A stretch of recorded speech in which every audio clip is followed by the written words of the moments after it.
Hey y'all, welcome back to my channel, Bethany Brings Books. I'm really excited to do this video today. So I had asked on Instagram recently if anyone would be interested in me doing a type of like Bible study type video.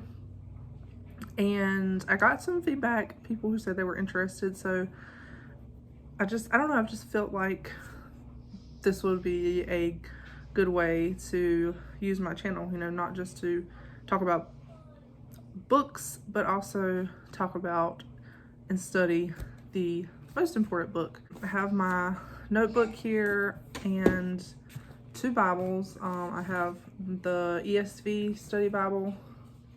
This is the one that I've been studying out of lately.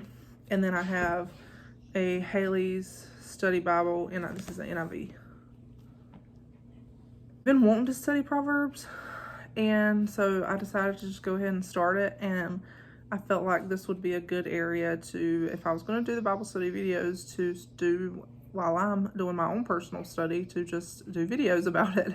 So I have started Proverbs, and today I'm just going to do like a brief introduction and kind of talk about what Proverbs is about. I feel like for me that it's important that I study it, and why I feel like it's important that each of y'all study it too. So yeah, I have already been studying in it. This had a really good introduction, like this Bible. This is the introduction to Proverbs. So there's like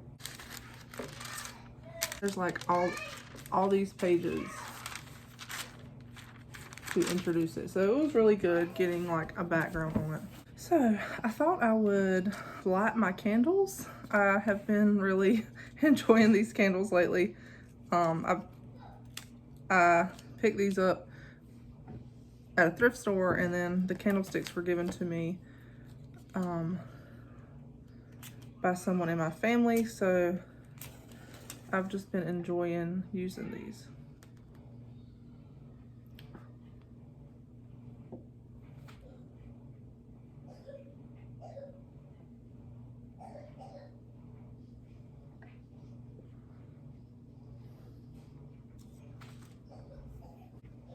And I have my cup of tea.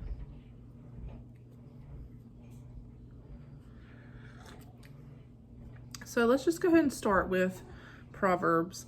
Just introduce and talk about what it is. About the time I decided to study this, I started listening to I found an episode of the Bible Project, I think is what it's called. One of their podcasts was talking about like Proverbs and the wisdom books. So that also gave me some good background into this. So Proverbs is one of, I think, 4 wisdom books in the Bible, if I'm correct. Let me see if I wrote it in here in my notes.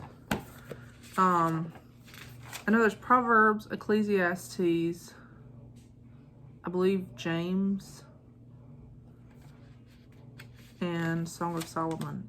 I knew there's like different, you know, there's different books under different categories, but I never really looked at what all books were considered wisdom books. I never really thought about that much. It was really interesting to like kind of get that concept in my head. I know Proverbs is, like I knew that, but I hadn't really ever thought about that there were other wisdom books and that each one takes a very different approach to life. So Proverbs, some of it is written by Solomon. I know a lot of times we kind of think about it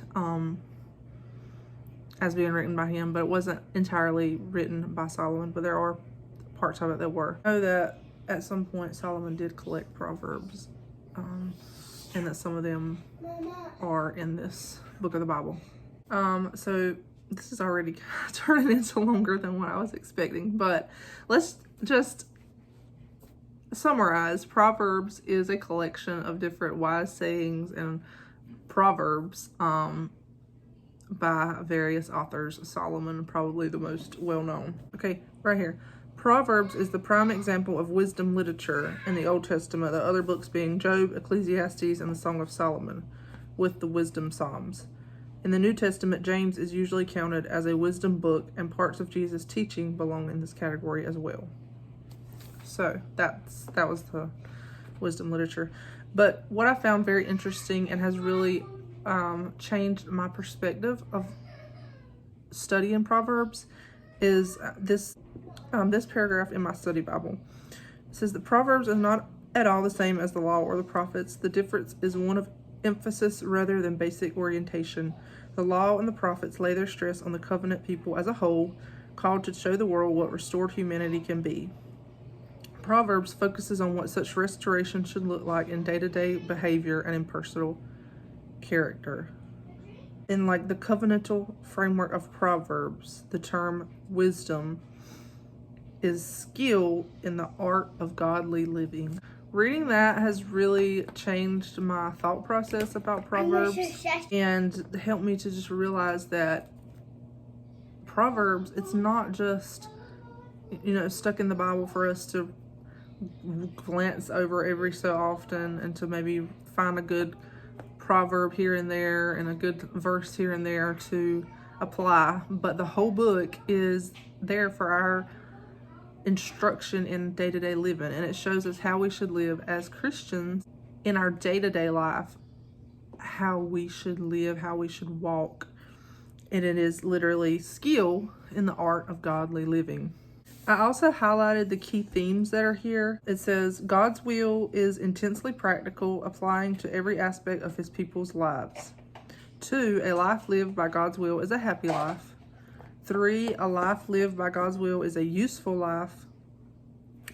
4, a life lived by God's will does not just happen. One must seek after it, study, pursue it, and discipline oneself. 5, such a life is available to those who go after it. So, that is my big purpose in studying Proverbs, is just to learn wisdom in everyday areas of my life. And I wish that I would have applied myself to studying this more as a younger adult and early in my marriage. I really wish that I would have done more to apply myself to studying it. I read it many times. I've read it, but I don't feel like I've studied it like I should have. And one big thing is that most of my reading was in the KJV. And a lot of Proverbs I'm learning in the KJV, some of them are completely different than, or seem completely different than what, like the meaning is different than what you read, just reading it and without studying it out, the meaning is a bit different. So I'm really looking forward to diving into it in these other different translations to just better understand it and grasp it better in the deeper context and meaning. As I was doing my study, I did this little outline for my own purposes,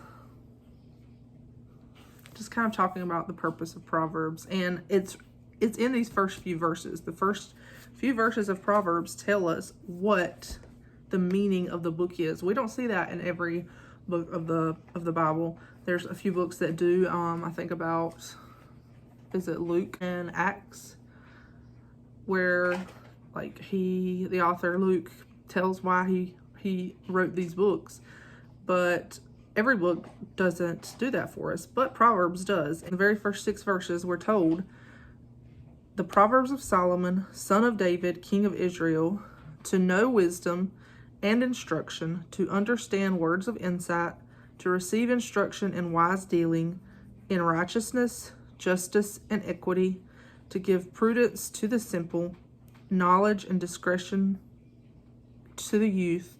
Let the wise hear and increase in learning, and the one who understands obtain guidance. To understand a proverb and a saying, the words of the wise and their riddles. The book is addressed to I wrote down 4 people that it was addressed to: the simple, the youth, the wise, and the one who understands. So everybody, really, young people, those who are simple, which, people who feel like, we need more understanding. And I feel like that applies to most of us, the wise and the one who understands. So this book is written for everyone to read and learn from it. It's written for the simple to have prudence It's written for youth to have knowledge and discretion, the wise for them to listen and increase in their learning, and the one who understands to obtain guidance, to understand a proverb and a saying, and to understand the words of the wise and their riddles. So no matter where you're at in life, we can all learn something from these proverbs, and that's just amazing to me. So again, in my outline I wrote, the purpose is to gain wisdom, instruction, to understand words of insight, to receive instruction in prudent behavior, like righteousness, justice, fairness, to give prudence, knowledge, and discretion, to increase learning, to give guidance in proverbs and parables, and wise sayings and riddles. But first of all, the first thing that we have to do in verse 7 is fear the Lord. The fear of the Lord is the beginning of knowledge. Fools despise wisdom and instruction. Before we even go into this book, we have to fear the Lord. That has to be our starting point. This isn't just a book of wisdom for anyone who just wants to become smarter to read. Our starting point has to be the fear of the Lord. And another interesting thing, like in the notes, and I think I heard this on the podcast too, the covenant name the Lord was used in preference to the more generic God.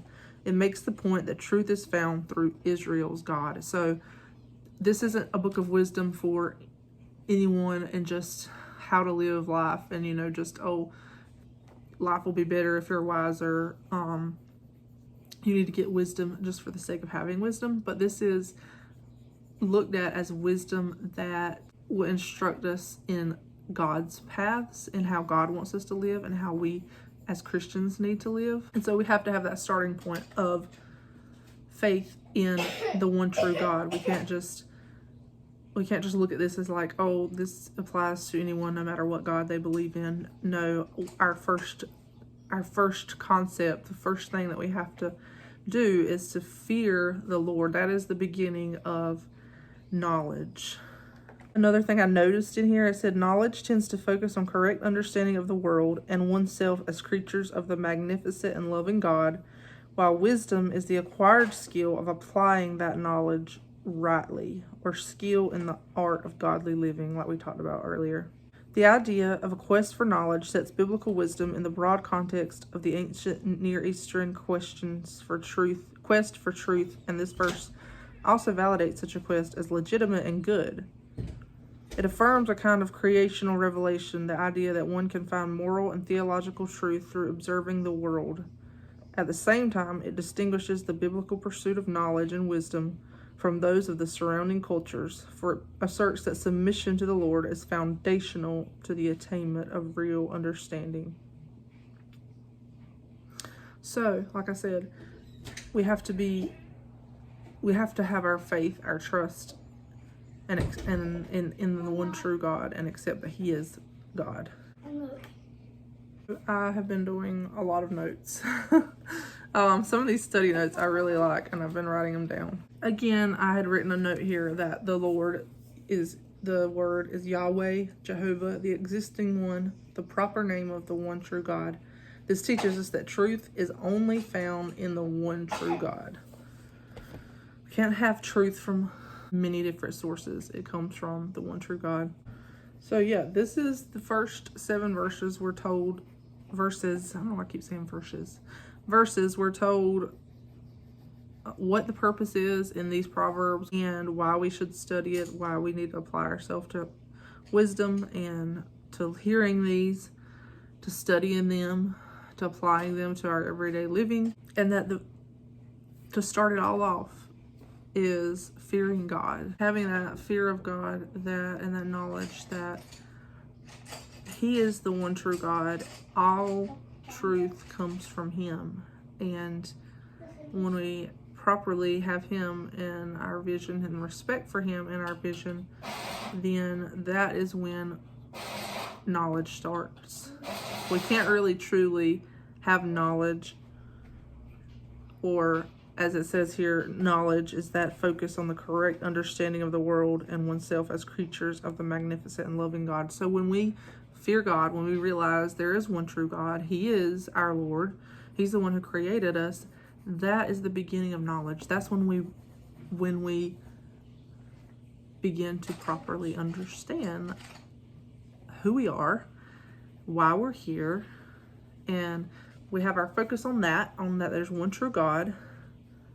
And from that, we can begin to study this and learn how to live, learn how we're supposed to walk as Christians and as people who have been transformed by the gospel. We can apply these principles in our day-to-day life.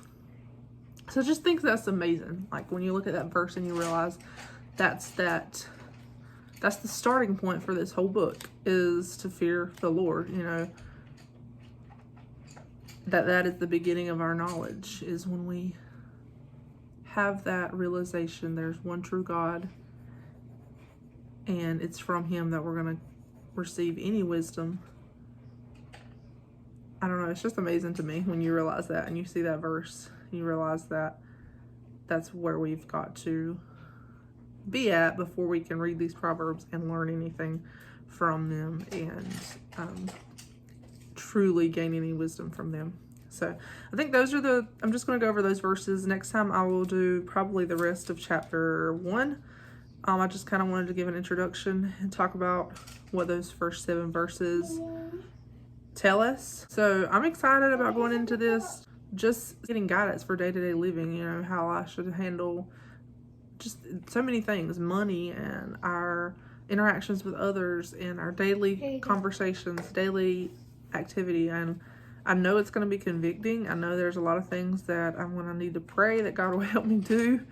But I'm really excited to read it and just learn more about just basic, what should be basic, but it's not for us, but just that wisdom that I truly need in raising my children, in being a mom and an employee on my job, and all the things that I do from day to day. So I hope y'all will join me in studying Proverbs, and I am really excited to do this. So thank y'all for watching, and just comment down below if you want to study along, or if you have studied, and what are some of the really key concepts that you've taken away. Let me know. Oh, I forgot.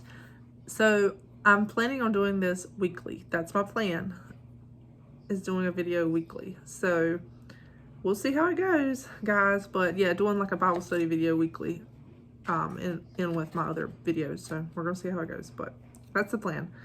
Anyway, I will talk to you guys later. Bye bye.